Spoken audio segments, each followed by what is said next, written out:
Hello and welcome to this week's episode of The Slam, NCG's look back on the golfing week. I'm Alex Perry and we'll start with Rory McIlroy, who told reporters at the DP World Tour Championship this week that he may not fulfil his European Tour membership criteria for 2019.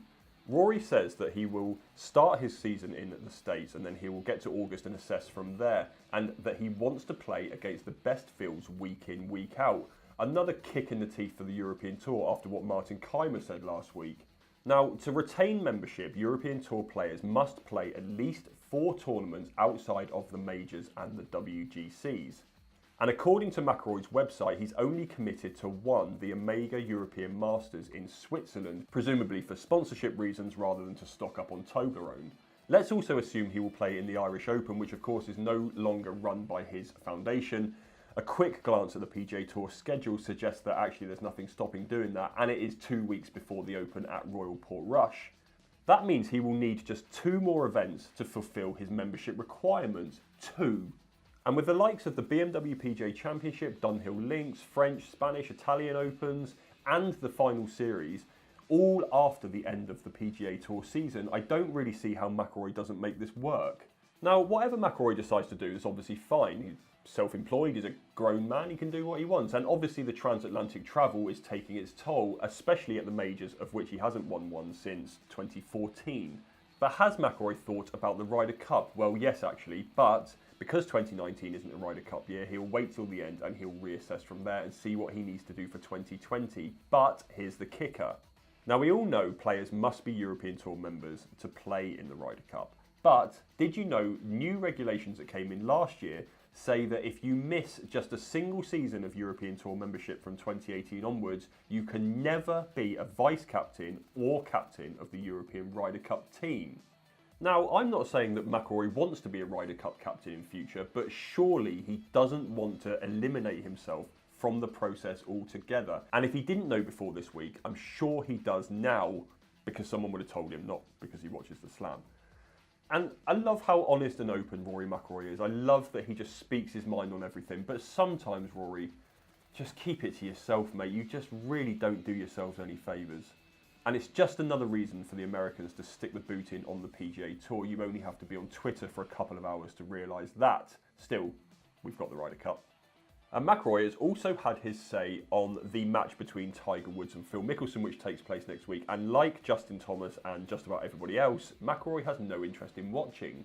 He even said that he had lunch with Mickelson a couple of weeks ago, and Mickelson slid a $20 bill across the table and said that would cover the pay-per-view charge. But that's not the reason why McIlroy isn't watching. He said, look, if they'd done it 15 years ago, that would have been great, but they've really missed the mark.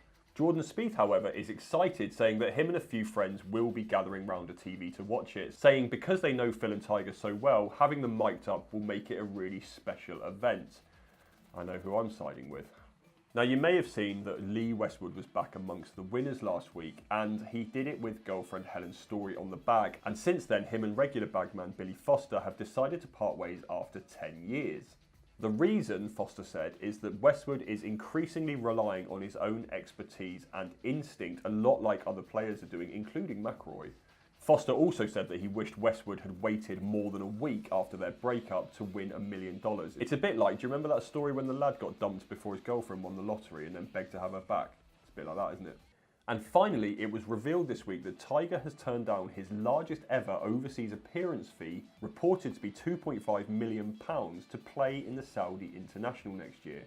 The event, which was added to the recent European Tour schedule for 2019, has come with widespread condemnation. This is, after all, one of a handful of countries that still practices corporal punishment. And of course, there was the small matter of last month's premeditated murder of Washington Post journalist Jamal Khashoggi at the Saudi Arabian embassy in Istanbul.